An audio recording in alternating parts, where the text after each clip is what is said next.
To be successful in business today, people have to model themselves after those who have achieved results and true success in their industries. Patrick Tenore has done it, and as an active realtor, is doing it in a big way. Patrick will share with you his simple but effective, powerful strategies and technologies. This first series of a 7 action-packed seminar series of how to master the art of selling real estate will help you make a quantum leap in your real estate career to a predictable and profitable future. Now, let's meet Patrick Tenore.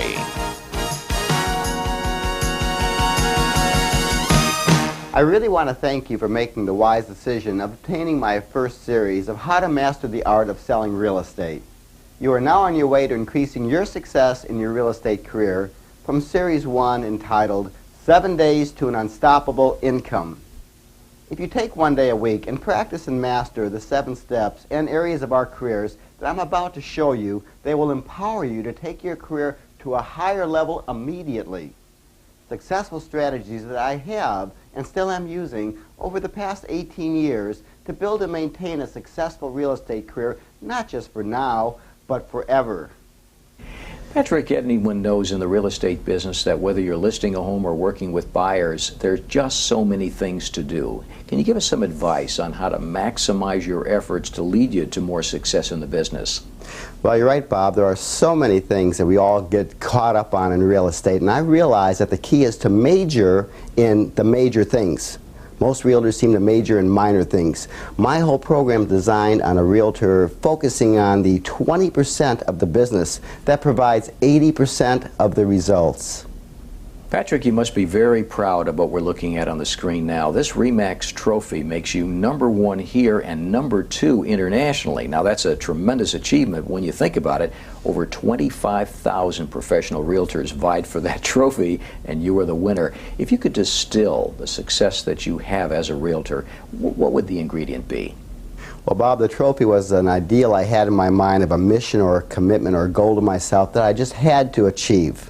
And the key to success for me is to know my outcome. In any task or transaction, I must always know my outcome, and to do so, I have to develop a personal strategy for its attainment. And a lot of times, I had to go out and find others that were highly successful in my career and model those persons to do what they were doing to get the results that I wanted to achieve and attain. And most important of all is to take those ideas and strategies and commit them to personal action.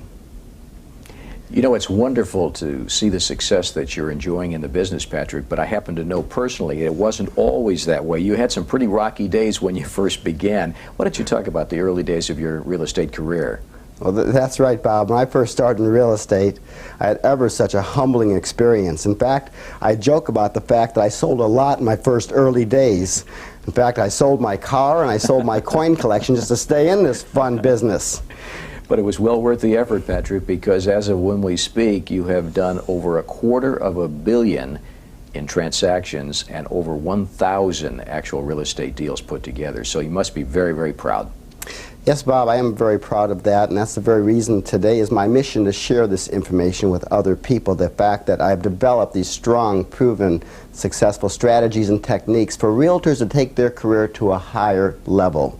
So my position today is simply to make a connection with other real estate agents, to share my experiences with them. It's kind of like their passport to success, and let them enter every port of call for every direction they're headed in their real estate careers. Speaking of passports, Patrick, as you know, this video is being viewed by realtors throughout the world, and every geographical area seems to be a little different. Have you any tips for the people watching that may be in an area that's maybe not so hot these days as far as a market goes? Well, not so hot. Nothing is worse in a situation, if you look at it in that perspective, than California right here. I mean, we joke and kid about it today, that all the fires that were created by the earthquakes that we had here in California have all been put out by the mudslides that were created by the torrential rains that we had. I mean, try closing the escrow on a house where they won't even give you homeowners insurance. So we have the challenges here greater than anywhere else that I probably know about. But the key thing, Bob, is that We're in the people business. My success strategies and systems work anywhere in the world today because we are in the people business, servicing the needs of our clients. My primary success strategy is to focus on the 20% of the business that gives you 80% of your income and results. If you do my 7 steps I'm about to share with you now, you will take your career to a new and higher level, to an immediate, unstoppable income by learning how to design a successful real estate career for now and forever rather than to just work at it. You and your family will be glad you did, and especially your clients and office manager. A career you can truly be proud of. You know, there's an old expression, Patrick, if you can't do, teach. But in your case, it's just the opposite. I mean, your career is as active as it ever was, and your success continues. But why did you take time from your busy real estate career to put together this series of seminars, workbooks, videos, and tapes? Well, Bob, actually, I've developed this program as a personal passion that I have to share back with my fellow realtors so they don't have to go through the first 5 years of the tough going that I really had. I didn't want to have my next 5 years like the last. And even though I went to all the seminars, I read all the books, and I listened to all the tapes, a lot of that material was just ineffective. Some of those speakers hadn't practiced real estate in many, many years. It just didn't work, at least not for me. So being an active realtor today, I do walk my talk. I do everything I say I'm going to do, and there's not one thing that I ask my students to do that I'm not doing today on a daily basis. So I want to help them to bring their careers rapidly up to a higher level for immediate income and results, something that they would be proud of for themselves as well as their families. All right, let's get started with the program, Patrick. First, let's understand that you can get everything in life if you help enough other people to get what they want first. Our business can seem so complex. However, it is actually quite simple and basic everywhere in the United States. The 20% of our business that creates 80% of your income and results is made up of these 7 major and most significant areas of our business. They are, number 1, buyers, number 2, sellers, 3, closing the sale, 4, building and maintaining clients for life, 5, utilizing assistance as your profit center, 6, eliminating fears and frustrations and rejection, and 7, to take personal action. Buyers, like sellers, are the most crucial part of our business, where you must focus on them the vast majority of your time. If you are not in front of a buyer or seller, you are out of business. You are literally out of commission. Always be in front of a buyer or seller, and you'll always earn money in real estate. Remember, concentrated effort in any one direction will always produce you results. The problem with most people is that they major in minor things, major in the major things. Let's talk about step 1, selling buyers. The first thing you must do is to carefully qualify your buyers and build rapport. You must qualify your buyer or do not work with them. If your prospect does not let you qualify them to find out their needs and desires, then pass on them immediately. Be sure you're working with a genuine prospect and not a suspect. You must immediately set up an interview with them face to face, see that they are for real, see what their needs and goals are, and to design a plan with them on how you will accomplish their goal as a team effort. Get their commitment that they will only work with you and no one else on this game plan you have designed for them. Then make them a top priority and stay on them daily until they buy. If they are not ready to buy, then put them on your buyer's farm list and keep in touch with them with buyer farm letters or market news articles until they are ready for you and your valuable expertise. When you have your buyer's commitment that they will only work with you and no one else, and when you have designed a game plan for the specifications for what they need, then you go to work and you work fast. Show them everything. That's right, as soon as possible, you show them everything that is available in their price range and you close them. You tell your client that today we are going to see the best of everything that is available for you. Your job, Mr. and Mrs. Buyer, is simple.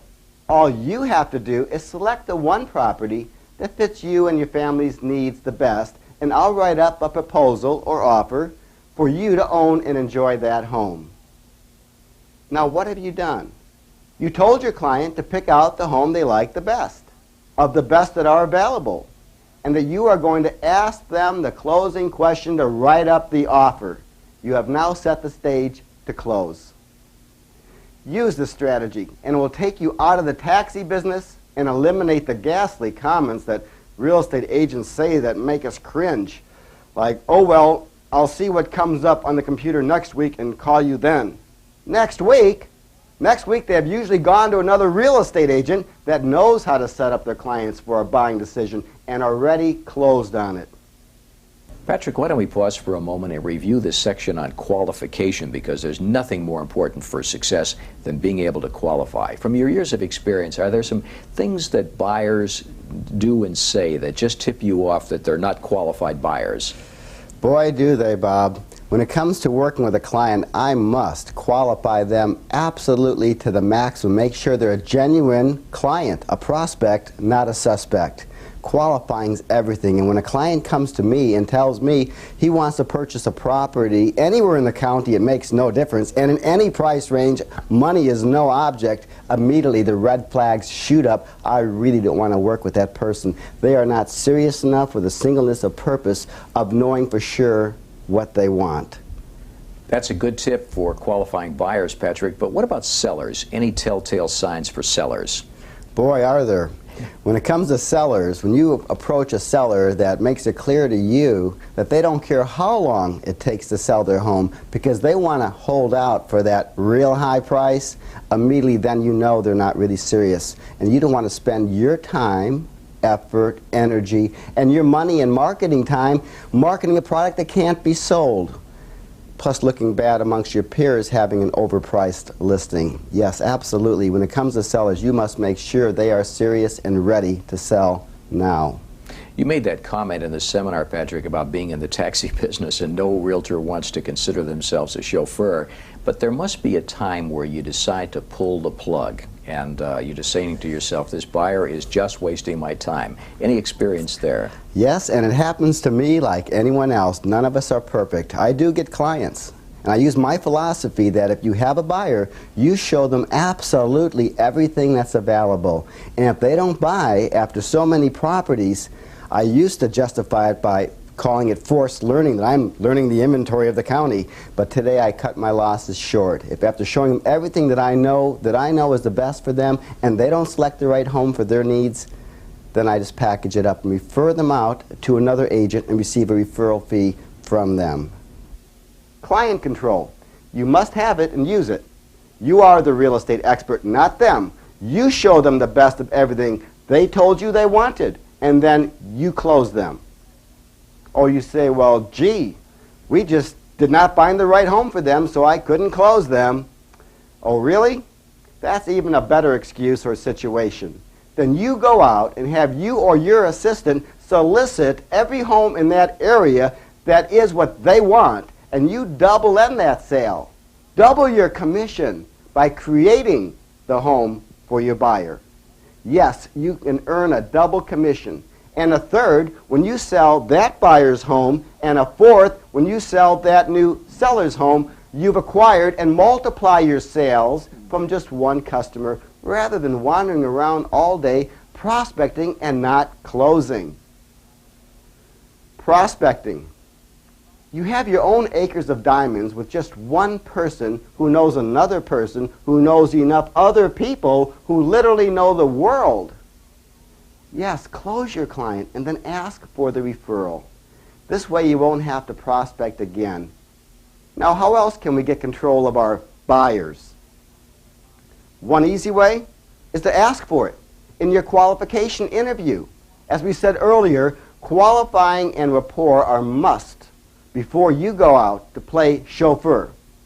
This additional method is to get your client to sign a buyer-broker agreement. They simply sign an agreement that they will commit themselves in writing to buy their home from you if you expend your time, resources, and expertise to work for them.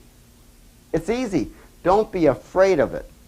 The buyer-broker agreement, Patrick, that's something new to me because I've purchased a number of homes over my career and I've never seen one. Now, is that a secret or what? Well, it's certainly no secret. Unfortunately, most real estate agents don't understand how powerful of a tool, once they master the use of a buyer-broker agreement, that it actually is to lock in on your client.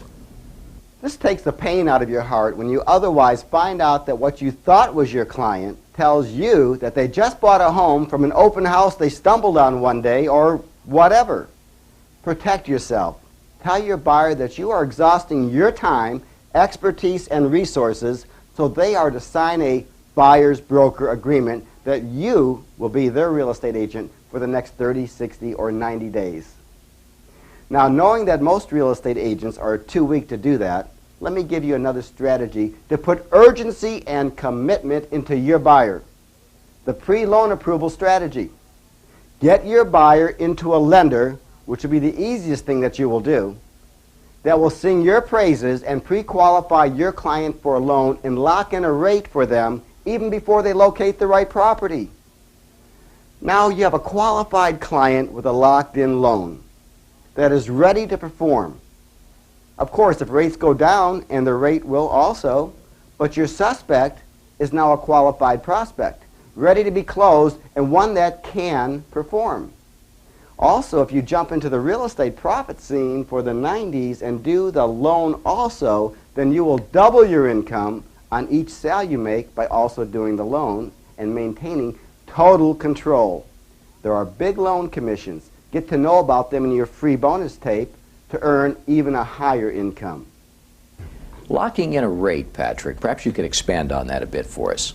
Sure. Locking in a rate is just an excellent tool for qualifying your buyer and getting control of your client. Locking in a rate is whereas you immediately get your buyer out to a lender, one who will preferably sing your praises, and get them pre-qualified for a loan, and a lender can at that time lock in an interest rate even before they find the property. And if rates go down, that loan, of course, certainly would go down as well. But the key ingredient in locking in a rate is a tool to pre-qualify your client and have them as a ready, willing, and able buyer. Now, while showing your clients property, always program them to be ready to write an offer as soon as they see the right property. Tell your client that their job, as we mentioned earlier, is easy. All they have to do is to preview the qualified properties that you have carefully selected, and they are just to choose the one that fits their family's needs the best. You will, as their real estate agent, professionally determine the property's value and the price that they are to pay for it. You, not them, are the qualified professional to choose the price. Get your client to rely on your judgment. If you leave it up to them, they are too emotionally involved to make a realistic decision.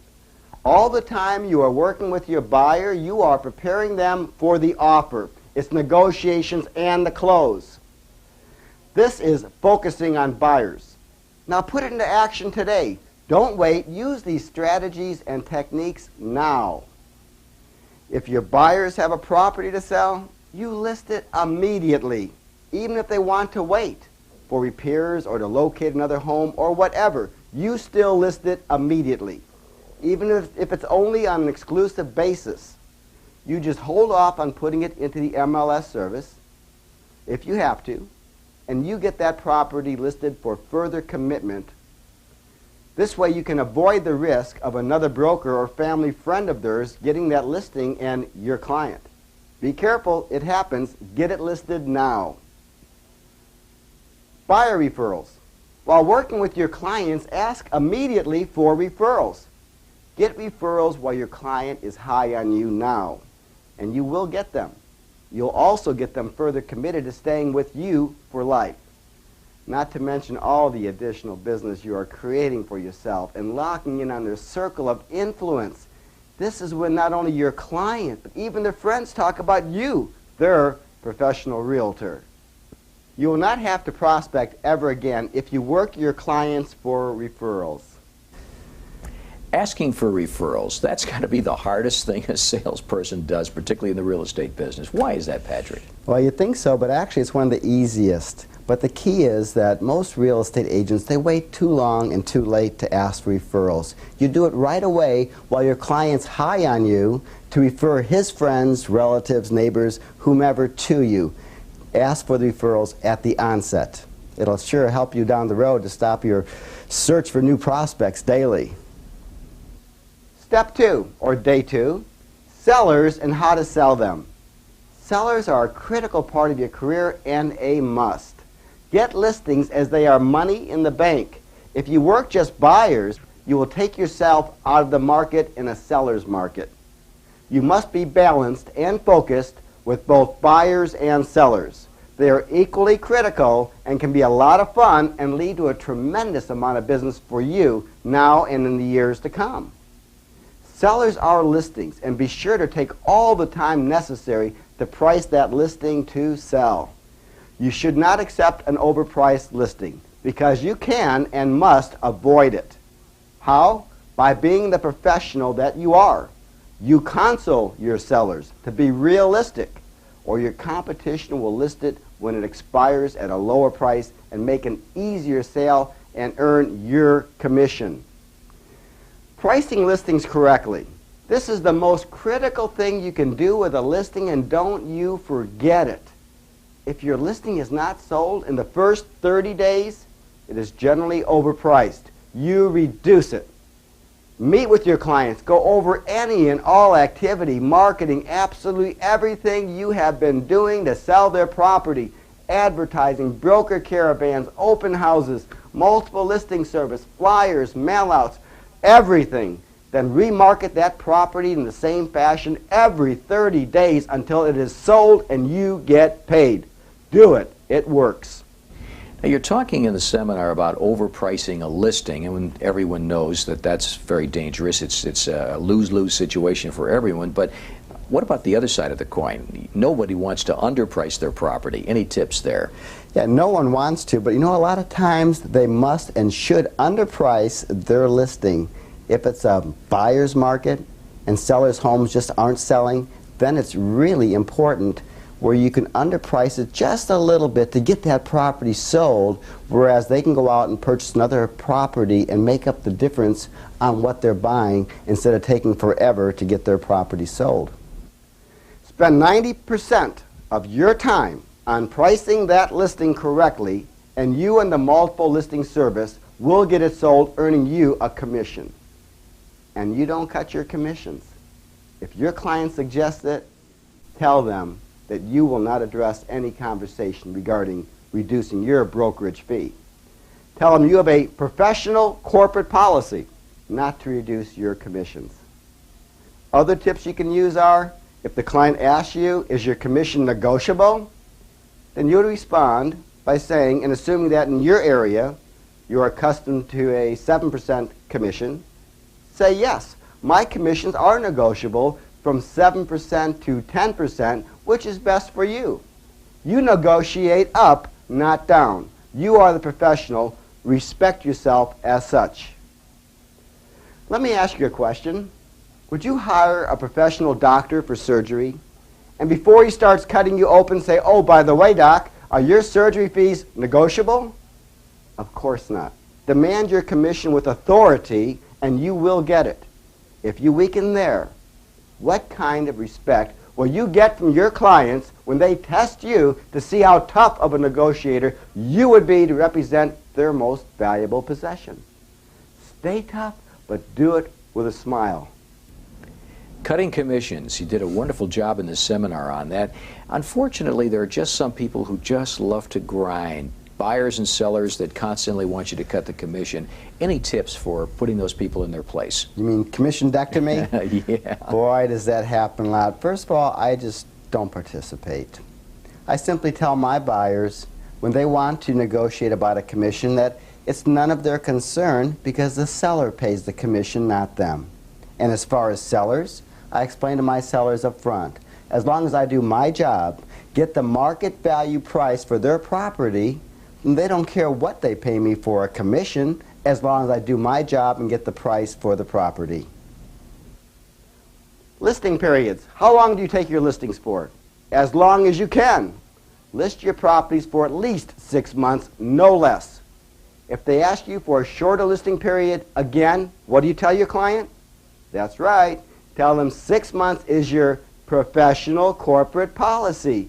You'll be amazed on how sellers will not want to affect a professional's professional corporate policy. That's sacred, and you darn well respect it, and only then they will too. Now, if you want to have some fun with this as something that works, then what do you say to a client who blurts out, "You wrote that listing for 6 months"? You say, "I'm sorry. Is that too short?" Do you want to make it a year? And smile. You can have fun with this, and you will get your requested time if you do this right. Okay, now you get the client that is so adamant that there is no way that you're going to get a 6-month listing. What do? You still list it for 6 months. How?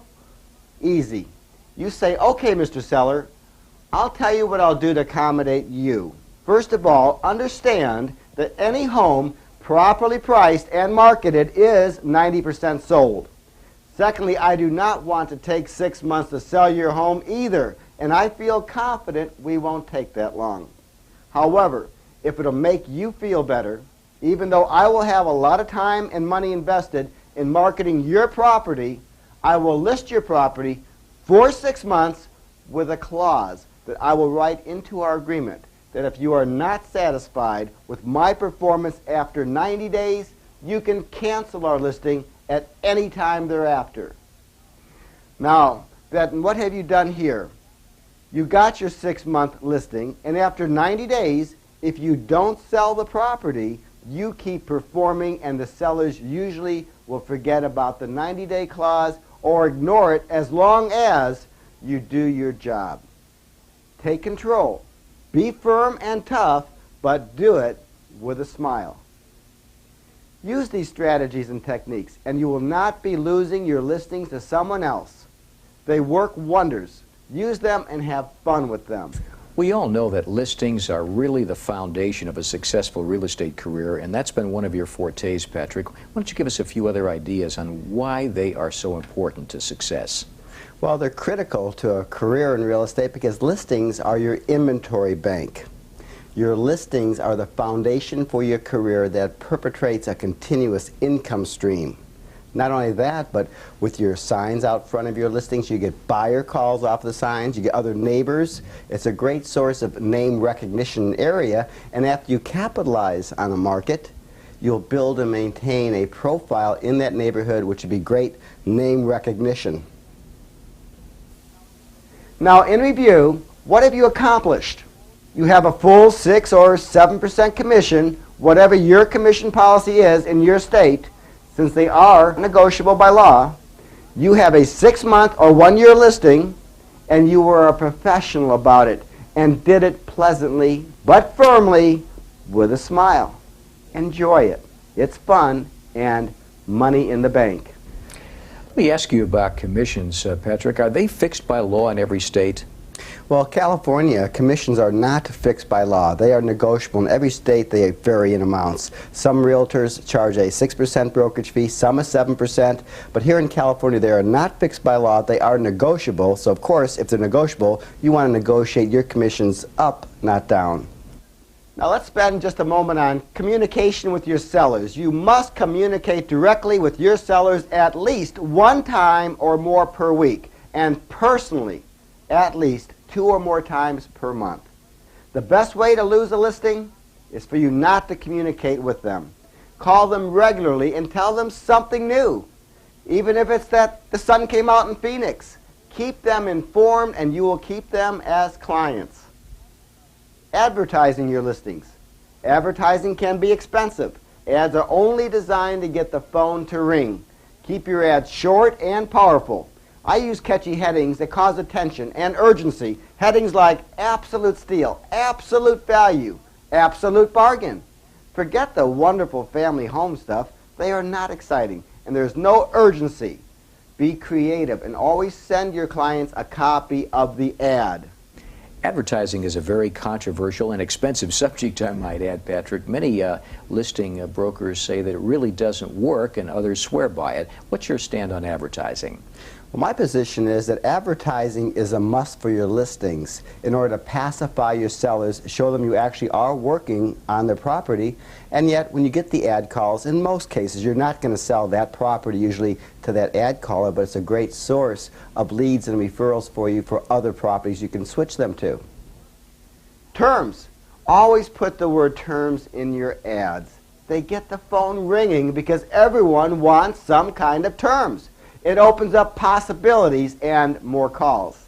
Terms can mean not only owner carryback, but closing dates, furnishings, or whatever. Terms works. Try it. Absolute bargain with terms. Your phone will ring and you'll get more calls and more leads and earn more money.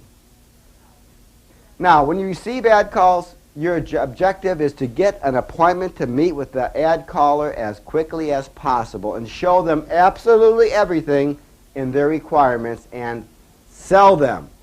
If you don't sell your client in the first 10 days, chances are 60% less that you ever will sell them. After 21 days, you're on thin ice. Sell them immediately before someone else does. Remember, the race goes to the swift, as in any test of achievement. Those who snooze will lose.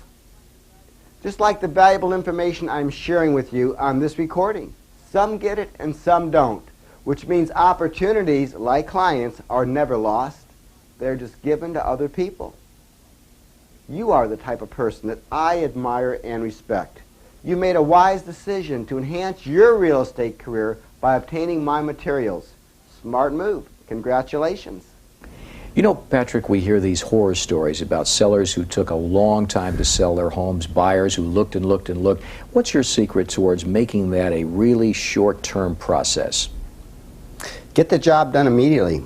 Concentrated effort in any one direction produces results, and I firmly believe that if you take all your efforts and energies and hit it very hard, quick, and heavy at the beginning, the onset of the battle, so to speak, you'll get the results right away. Sellers and buyers do not want to wait a long time to meet their needs. If they're going to go shopping, they say, let's go shopping and do something now.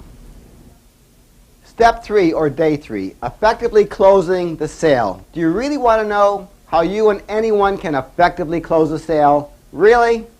Then listen carefully and take notes when you rehear my seminar series tapes over and over again. First, when do you start closing the sale?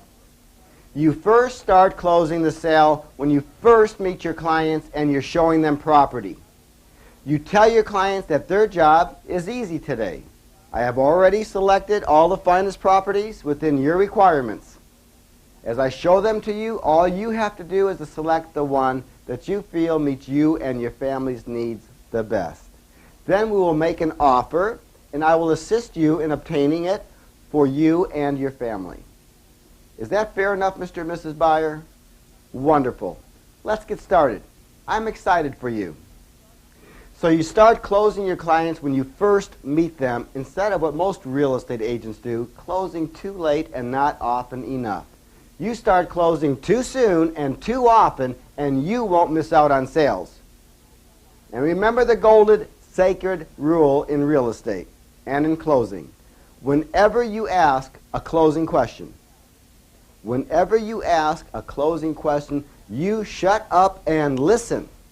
Remember, the first person that speaks loses. Most agents get jittery and feel they have to add something, and then the client is off the hook. You shut up and listen. It works. Try it. Now, what are closing questions? Closing questions after you have shown a home are, well, Mr. and Mrs. Buyer, do you feel this home fits you and your family's needs? Is this the right home for you?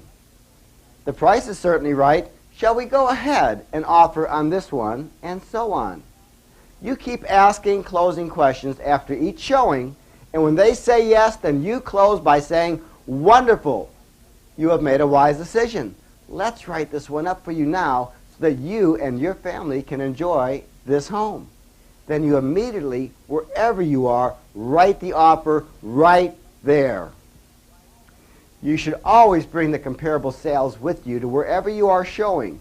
If you don't bring the comparable sales with you on your showings, then you may need to go immediately back to your office and run the comparable sales.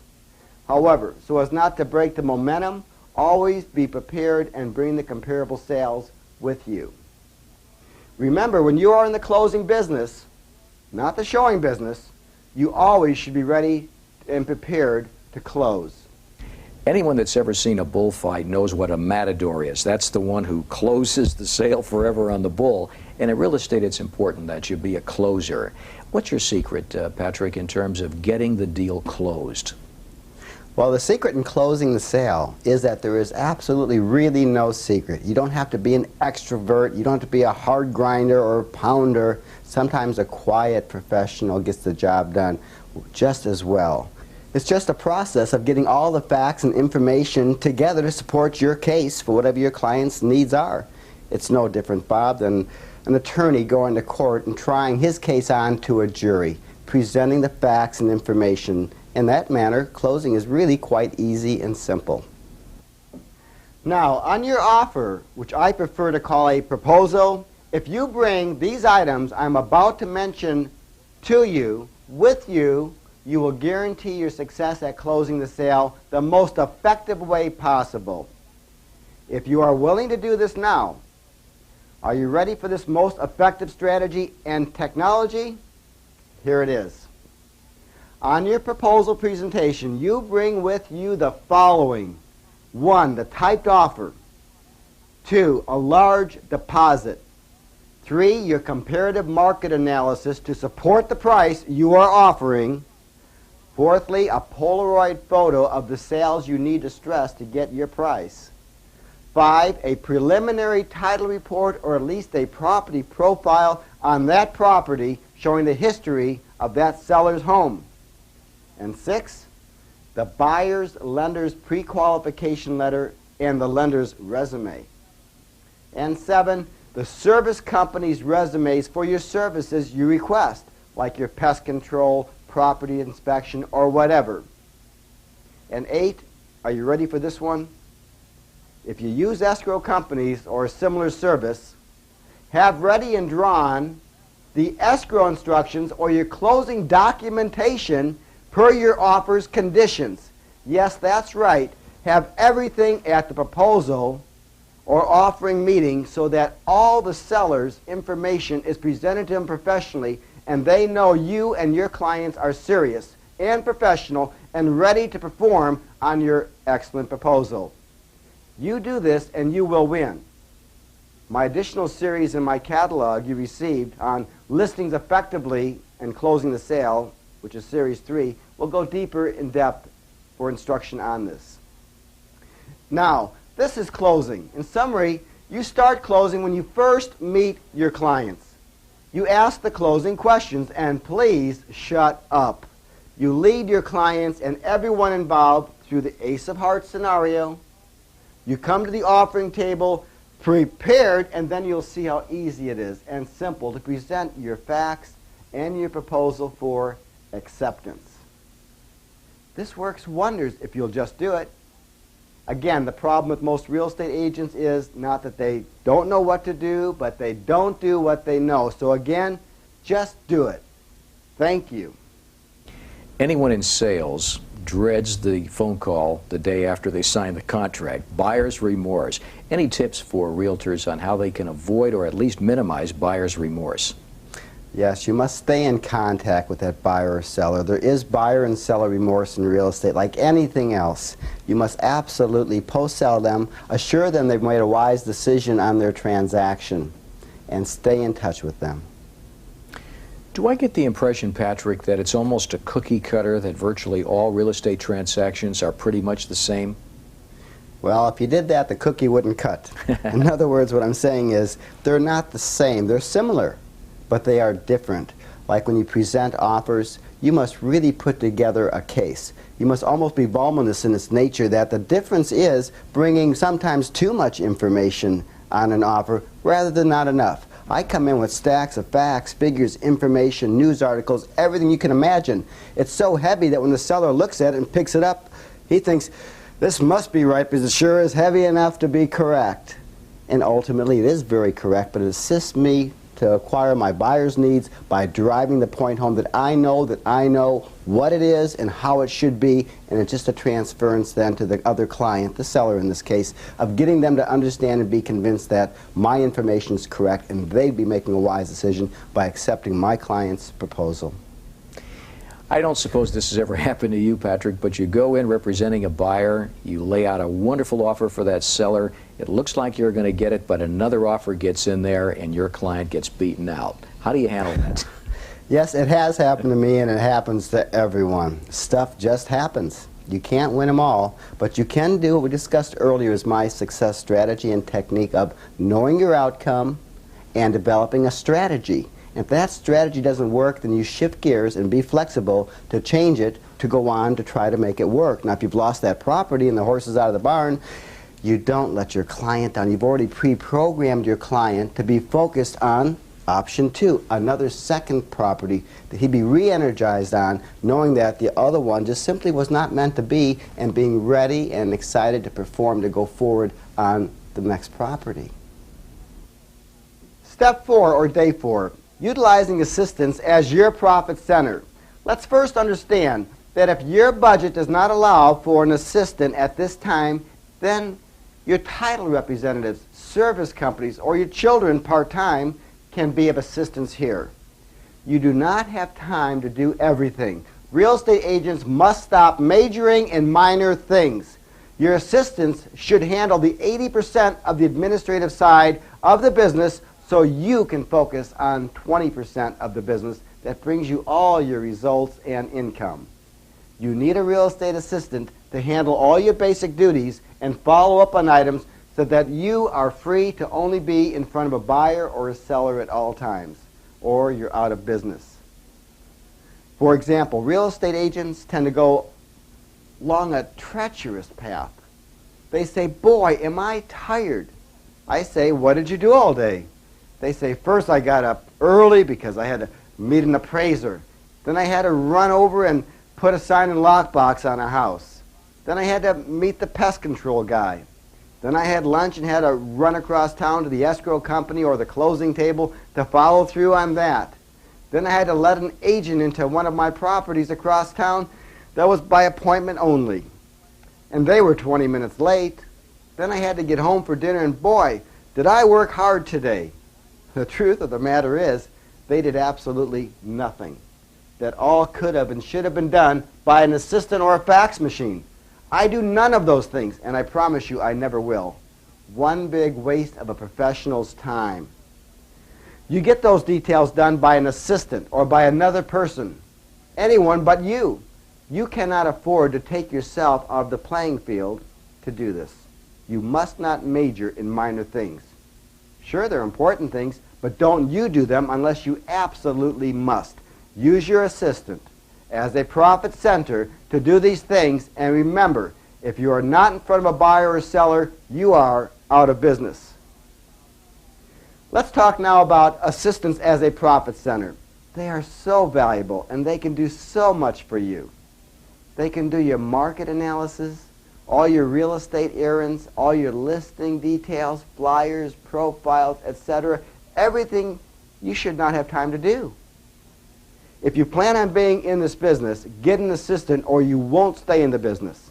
It'll be too grueling with minor things, and you won't be able to do what you need to do most. Sell. Use your assistants as a profit center. They can even show property for you if they're licensed. Take listings you can't or don't have the time to get to. Do open houses, realtor caravans, track your listings and closings. Put your fires out, home inspections, and so much more, even your prospecting or telemarketing, and all your mailings. Don't miss the boat. Hire a licensed real estate assistant and pave your way to financial and personal freedom. Every successful realtor strives to have a balanced life where they can have some fun as well as success in business. And as you pointed out, an assistant is an important part of their success, but how far can they go? Can they actually list properties and show properties? Well, assistants can do almost anything for you and a lot of the work. However, they cannot do any act that requires the use of a real estate license without being licensed. Therefore, you must really strive to get only licensed real estate assistants.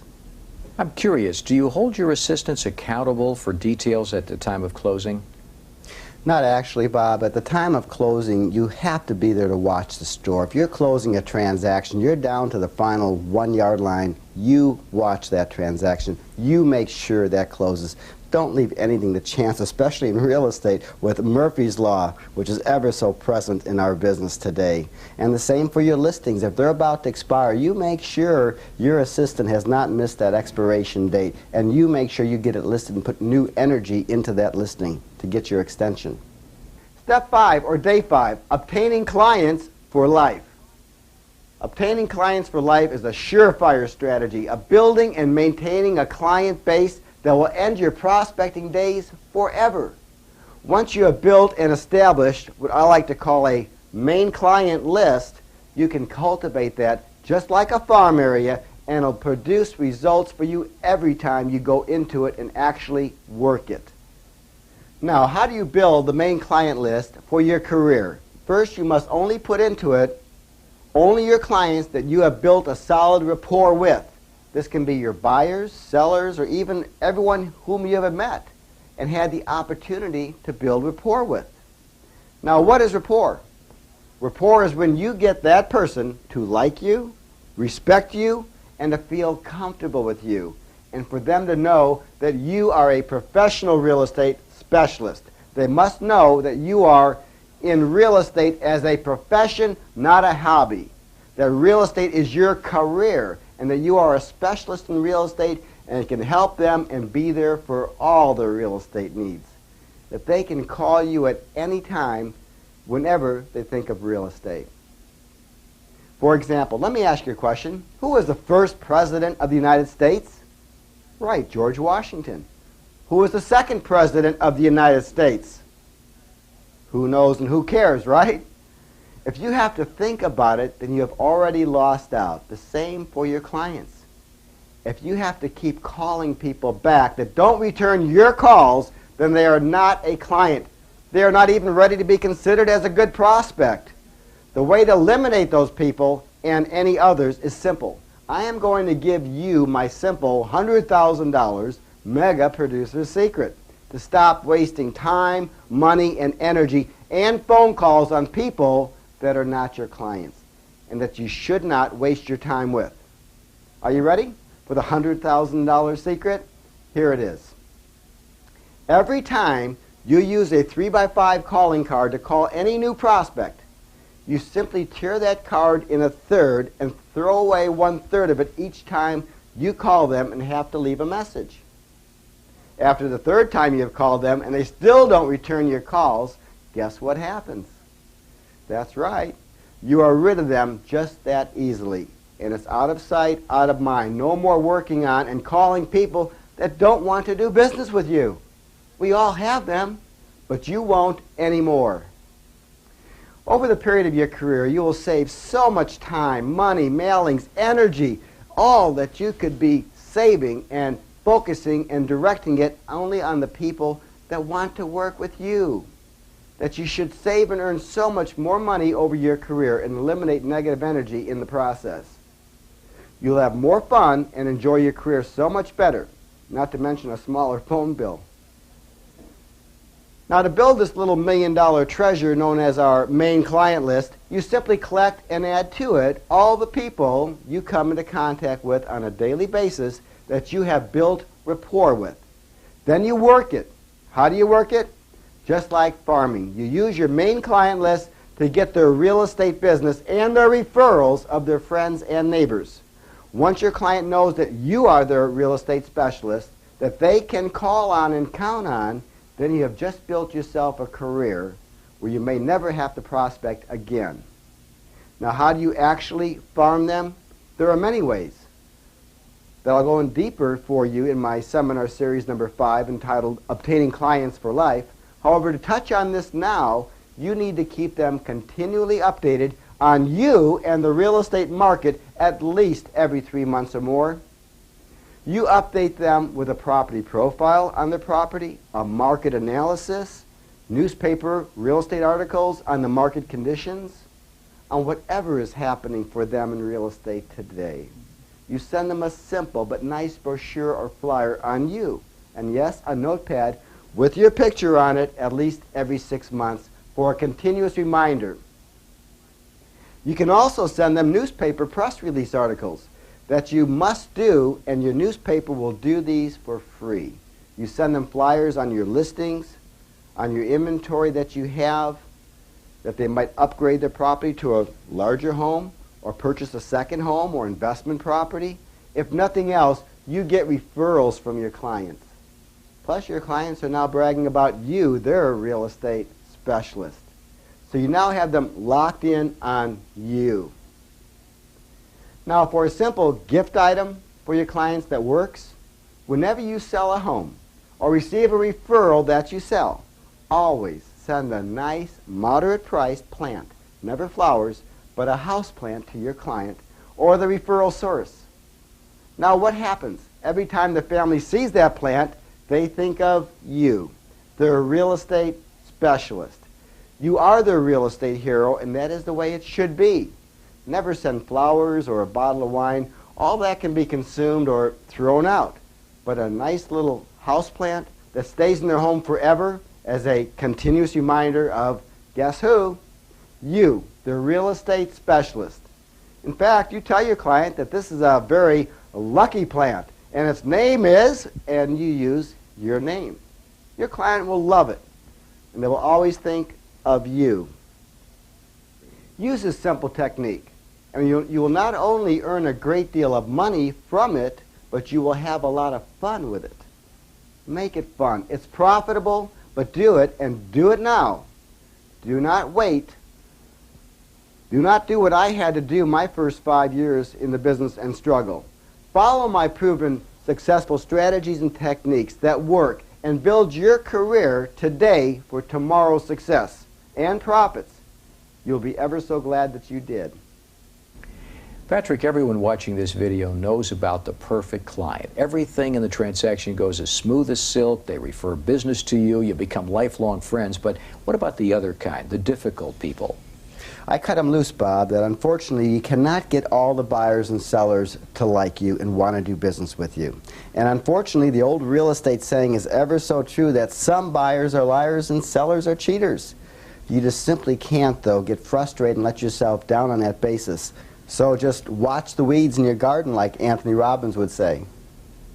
What about your client list and references, Patrick? How important is it that you have them and you openly show them to your prospects?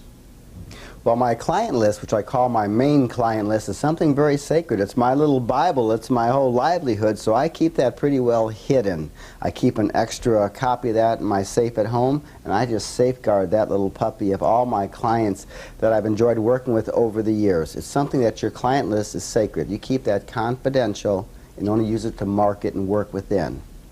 You mentioned that confidential client list, Patrick. How often, or do you, actually get on the telephone and call some of these existing clients to find out if they have any current needs? That's my little private bank of inventory. Whenever I feel I need more business or need new clients, instead of prospecting all over town looking for new clients, I just tap into my main client list and I call them up on the phone. And what I do is not just ask them if they're interested in buying or selling real estate, but since I also have gotten on the wave and own a mortgage company, I can offer them 5 different things, whereas most realtors can only 1 or 2. I can call them and say to them that I'm just concerned about them to see if they have any real estate needs like purchasing or selling any property, or finance needs like refinancing any of their properties or purchasing another property like an investment home. I have 5 potential brokerage fees that I can obtain there and 5 different services to my clients rather than just 1 or 2. This is the cutting edge to not working at real estate, but to be designing a profitable and pleasurable career that will lead you to immediate results and a predictable career that you can count on for now and forever. Do you know other agents who constantly have their clients calling them to say, come over and list me? Sell me a house today. And they sit back and pick and choose who and when they'll work with their clients. If the client qualifies for them to spend their precious time with, they even can choose the time of day and whether or not they want to work evenings or weekends. It's all their choice as the real estate specialist. Do you know agents that can handle their business this way? I do. And this is the way I handle mine. And you too can control your clients by using my techniques and strategies to be the real estate specialist that you are. Do this and you'll receive the dependable results you need to take your career to a higher level of achievement. Transform the quality of your business through building clients for life. Take action now and do this, and you'll start receiving immediate results that you can count on for now and forever. Can you give us some advice, Patrick, on how you can actually lead and guide your clients to making the right decision? Because often in their heart and their mind, they know what they need to do. It's sometimes they just need to be kind of coaxed through the process a little bit. Well, I think the art of selling real estate, like almost anything, is you must guide and lead your customer to where you want them to go to make the decisions you want them to make for their benefit and their reasons. For example, let's have a little fun, Bob, and let me play a card game with you. All right, I love card games. Okay, I've got a deck of cards here, and I've selected one card in my hand that you can't see, but this one card is what I'm going to get you to pick out of the deck of 52 cards. Fair enough? All right. Let's have some fun. First of all, on the deck of cards, how many cards are in a deck? 52. That's right, and there's two colors in a deck of cards. What are they? Well, you got red and you got black. That's right. Choose a color, red or black. All right, I'm going to choose black. Wonderful. Which leaves what? Red. Red. And of red, there's two different suits. There are diamonds and there's hearts, correct? Correct. Choose one, diamonds or hearts. I'm going to choose hearts. Hearts? Wonderful. You've made a wise decision, Bob. Of hearts, there's face cards, which are the low ones, Jack and Queen of Hearts, and the high are King and Ace of Hearts. Choose a category, low or high. I'm going to choose low. Low, which leaves the high. High, which is the King and Ace of Hearts, right? Right. Choose one card, the King or Ace of Hearts, Bob. I'm going to choose the Ace of Hearts. Ace? Wonderful. And that's what we had here for you, the Ace of Hearts. Congratulations, you have made a wise decision. Now, is this fun? Yes. Is it funny? The funny part of it is, it works wonders. This is a masterful program just to show you how to guide and lead your client through a simple process of elimination to where you want them to go to meet their needs. Patrick, you get a great referral from one of your clients and you're trying to reach that person by the telephone and you can't get through for whatever reason. Any advice? Well, I think the most important thing with telephone games, if you want to make an appointment, for example, with someone else, the best way I have found to make an appointment is have someone else make it for you. And as far as this telephone tag, the best way to stop that is when you call an individual and they're not there, be sure and always leave a specific time of where you're going to be and when, and the correct number, and tell them it's important to call you during those times. And it's a great solution to telephone tag. I heard someone say once that everyone has a friend in the real estate business. In fact, if you don't have a friend in the real estate business, you probably have no friends. And I know that creates tremendous competition in the industry. How does one go about differentiating themselves versus somebody in the family or somebody that's a friend? Well, basically, it all goes around to the point of recognition, what people and how they perceive you. If you portray yourself as a real estate specialist, and Bob, the key word here is specialist, that you specialize in real estate, that you are the market authority and an expert, then people will be more interested in dealing with you. And when they call you, the most important ingredient that I have found over the years of why someone uses one realtor over another is that they have to feel that they like and trust that individual. If they like and trust you and feel that you are a specialist and a market authority, then you should be able to get all the business in your area that you really need. You said a key word, Patrick, if I can draw you out, in your area. How important it is that you specialize geographically as well as in the specific niches? Well, that's it. It's very important to have a niche and a market area. Before you can go out and shoot for the moon, so to speak, you've got to hit a few stars first. So instead of conquering the world or your whole county, that I've been able to do over 18 years, though, of marketing, you must first carve out a niche of a marketing area, one that you like, that you're comfortable with, that you know the area, that you feel so good about that you're happy to sell there, and then farm that area and work that area to focus in and let people get to know who you are. Now that's of course good advice to specialize, but by the same token there's a lot of people watching this video that are really new to the business. What advice do you have for new people to go in and capture a niche or a particular geographical area? The green realtor. Well, most people don't know how green you might be. So if you simply just work on the basics of your preparation, your delivery, master the work that you have to do for that occasion, then with your client not knowing how green you are, you just put some enthusiasm into your presentation with the facts and knowledge that you've accumulated. Be totally prepared, and they won't even have a clue how green you might be. And you keep doing this over and over again, then you're not green. You're on your way to being a true, genuine, professional real estate agent. Patrick, you've given us some wonderful strategies. All the tools that we need. Obviously, anyone watching has got to be enthusiastic, but there's one little problem. Some of the new people may not have actual prospects to work on. What can you suggest? No clients. Well, I say that my philosophy on that is if you want to percolate, you have to circulate. You've got to get out there and find clients to work with to build your career. Where do you start? Well, first of all, I just heard a recent statistic that 75% of our population now is currently either thinking about buying real estate, selling real estate, or currently renting with some degree of desire, goal, or interest in getting involved in a real estate transaction. So it's our job to go out there and talk real estate, talk up real estate, wherever you go. When you go to a store and spend some money on your dry cleaning or the car wash, try to get some of that money back. Offer your professional services. Ask them what their interests are as far as real estate, and obtain at least 1 or 2 clients to start with. And then through referrals and networking, you can build and maintain a large client base just with a few people. But just get started.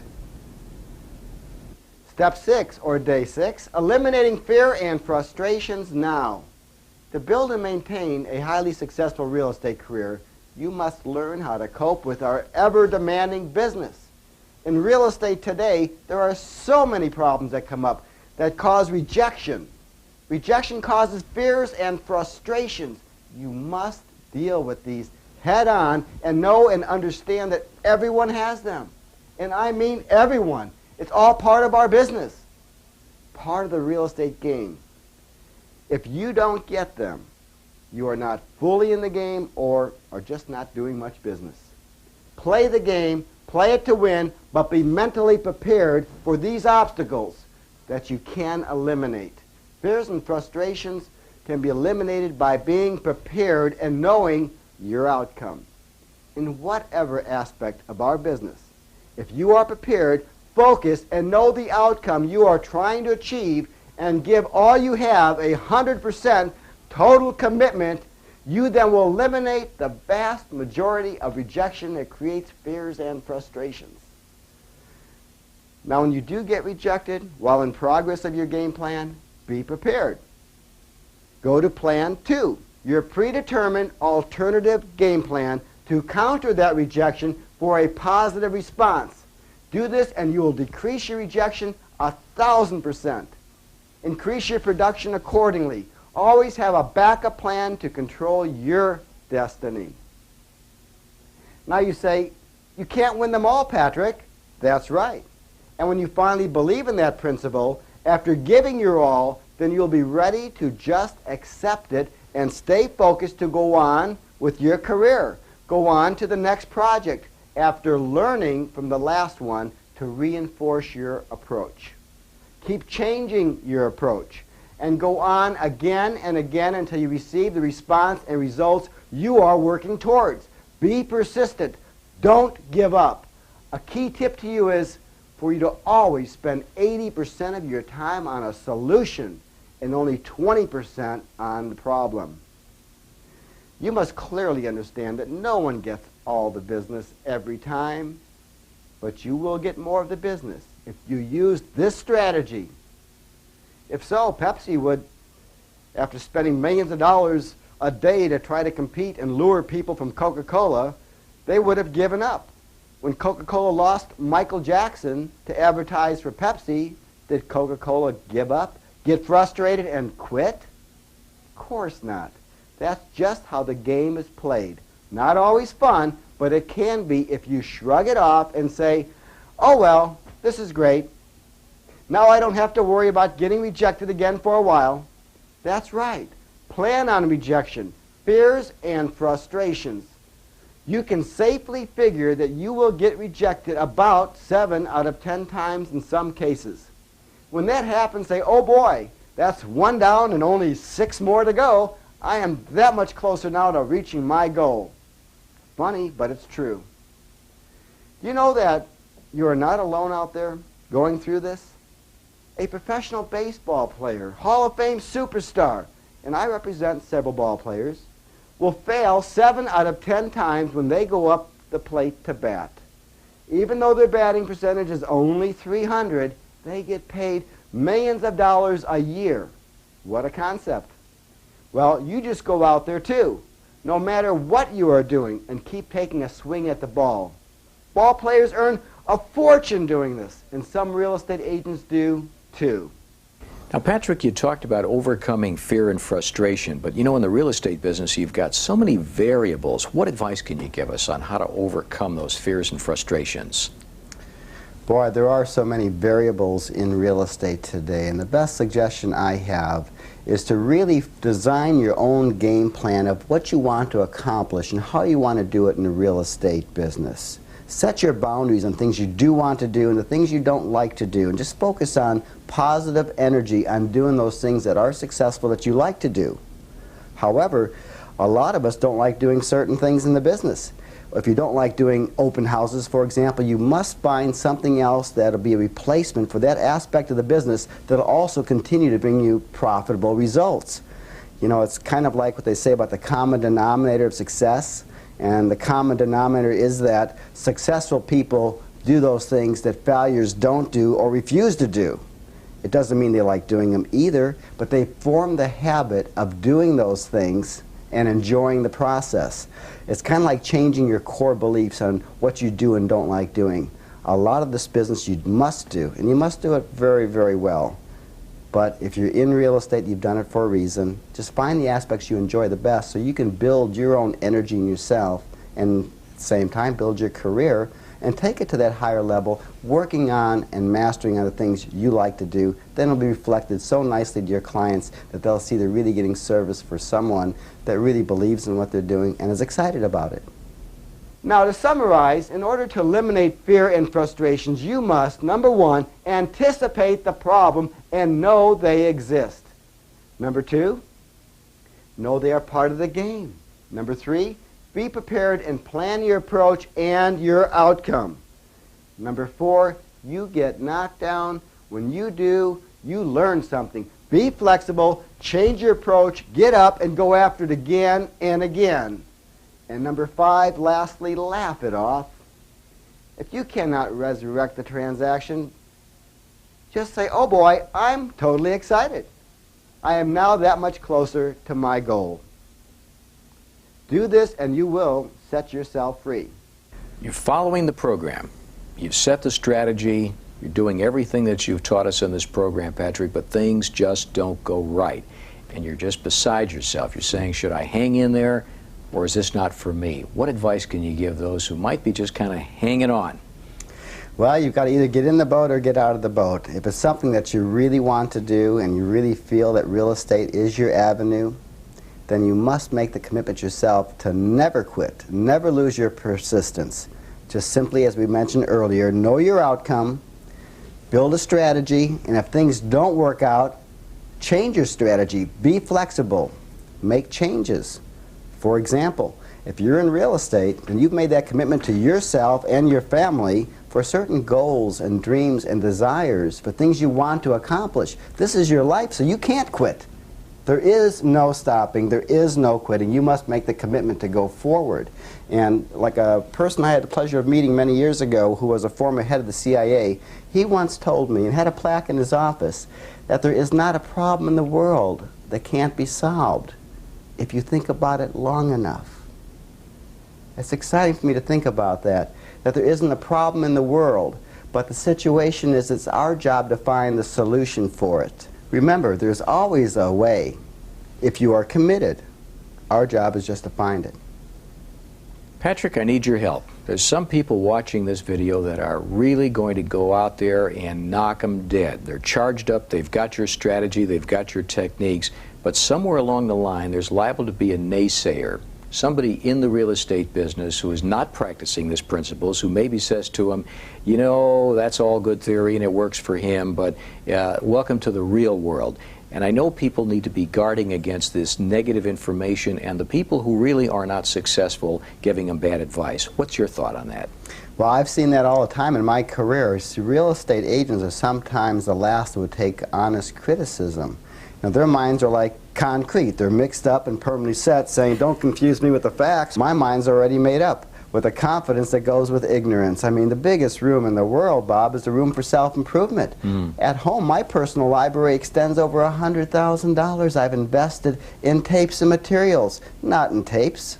I wanted the information. I didn't invest it in the speaker. I invested it in me, myself, to help grow and progress, take my own self to a higher level. This is critical information, so yes, there's always the negative people out there. It kind of reminds me of a story I heard many years ago about this young man in a small village comes skipping and hopping down the street, waltzes into a barber shop, sits in the chair and says, okay, barber, give me a trim. Well, the barber started cutting his hair as he's done for the last 50 years. Very negative man, just totally out on life. Looks at this young man and says, why are you so happy? He says, happy? I'm totally excited.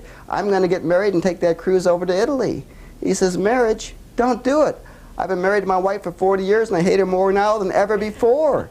And that cruise, my gosh, my wife and I took that cruise. We got seasick. It was terrible. He says, well, you know, I was kind of hoping to go to Italy and maybe have a private audience with the Pope. And with that, this negative barber was just so beside himself. He said, a private audience with the... What would the Pope want to say to a kid like you? And halfway through the haircut, the barber just throws him out of his barber shop.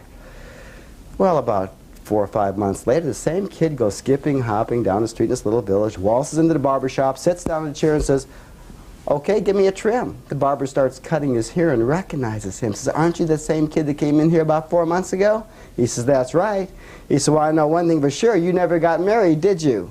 He says, matter of fact, I did. And the barber said, it's bad like I told you, isn't it? He says, no, as a matter of fact, I love my wife more today than ever before. Had I ever known it was so great, I would have done it a long time ago. Well, the barber, kind of furious, says, I know one thing for sure. You never took that cruise to Italy and went over to Rome, did you? He says, in fact, that was one of the highlights of our trip. The cruise was so wonderful. We danced all night out on the veranda and the moonlight coming down. It was so romantic and so wonderful. And yes, we did get to Italy. Well, you didn't see the Pope, I know that for sure. He says, you know, as a matter of fact, that was the highlight. One chance in a million, we were at the Vatican and guess who appears? In fact, I had an audience with the Pope, a personal audience.